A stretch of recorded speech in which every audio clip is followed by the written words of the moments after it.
Kim Il-sung, one of the world's most notorious leaders, and fakes.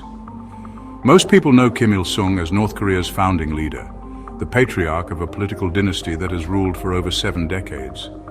But he is known for some bizarre and disturbing Korean War events that define his legacy.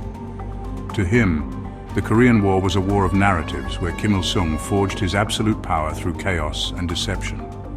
Today, we're peeling back the layers of propaganda to reveal 5 shocking facts about Kim Il-sung and the Korean War that will make you question everything you thought you knew. Let's get into it. Let's start with North Korea's boldest claim, that they won the Korean War. In reality, the war ended in a bloody stalemate in 1953 with a ceasefire, not a victory. But Kim Il-sung declared a glorious triumph over the American imperialists, and this became state-mandated truth. History books were rewritten, schools taught the myth, and monuments celebrated a victory that never happened. July 27th, the day of the armistice, was rebranded as Victory Day, North Korea's biggest holiday. Every year, massive military parades reinforce this fiction, justifying the regime's isolation and militarization. The real story, massive Chinese intervention saving Kim's regime, was erased. In the official narrative, the victory belongs to Kim alone, cementing his image as a military genius. For generations, North Koreans have grown up believing this myth, which justifies the regime's power and paranoia. The war's end became the beginning of North Korea's great fiction. A stalemate was transformed into a triumph, and the truth was buried. For authoritarian regimes, controlling the past means controlling the present and the future. The war for the truth continues to this day. Kim Il-sung is portrayed as the ultimate Korean revolutionary, but his rise was made possible by the Soviet Union. Before becoming great leader, Kim was a captain in the Soviet Red Army, trained and backed by Moscow. He returned to Korea in a Soviet uniform, installed as leader by Soviet power, not popular support. Early photos show Kim surrounded by Soviet advisors, his speeches echoing Moscow's influence. Kim lobbied Stalin relentlessly for permission to invade the South, finally getting the green light in 1950. The invasion was launched with Soviet tanks, weapons, and strategy. After the war, as Kim pushed his ideology of self-reliance, these Soviet ties became an inconvenient truth. The regime erased evidence of his Soviet past, recasting Kim as a lifelong guerrilla and homegrown hero. His dependence on Stalin was scrubbed from history. The Soviet officer's uniform was replaced in memory by the image of a leader whose power came from the Korean people alone. The myth of the self-made leader was born from a carefully constructed lie. The official story paints Kim Il-sung as an infallible military genius, but the reality was chaos and near disaster. The initial invasion of the South was a success, but Kim's obsession with capturing Pusan blinded him to the threat of a US counterattack. MacArthur's surprise landing at Incheon cut off North Korean forces, turning the tide overnight. Kim's army collapsed and he was forced to flee Pyongyang as his regime teetered on the brink.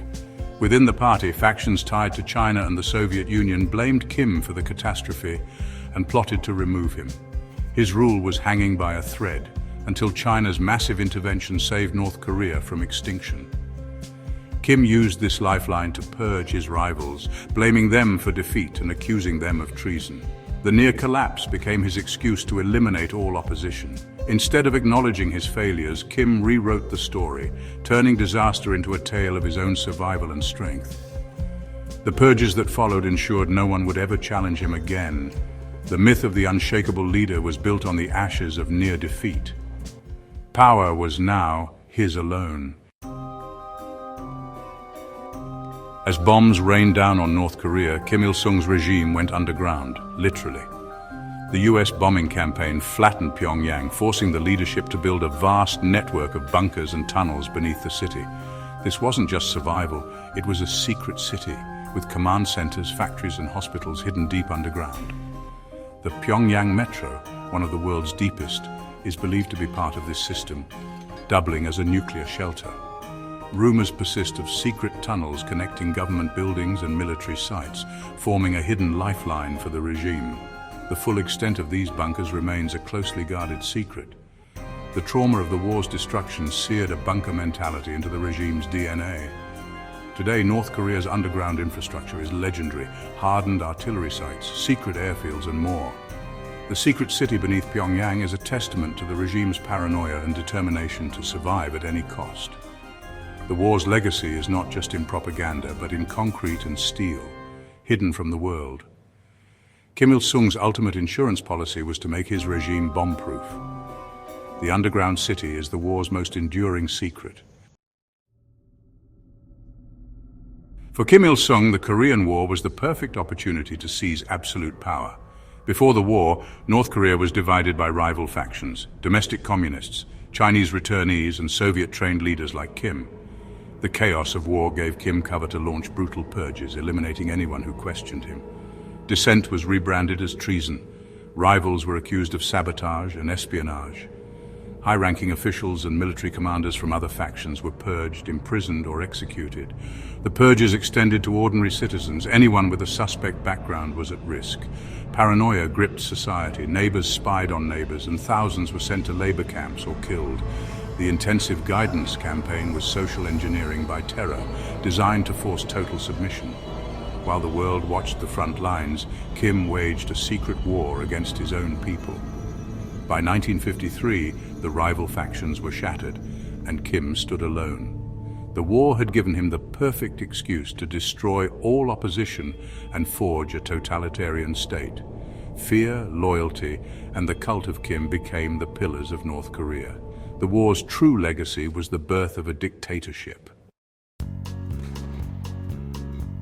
So there you have it, 5 shocking truths about Kim Il-sung and the Korean War. From fake victories to secret cities, the war's myths still shape North Korea's reality. These events aren't just history.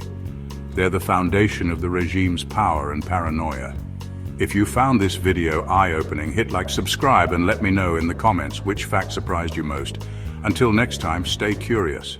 This has been fascinating war history.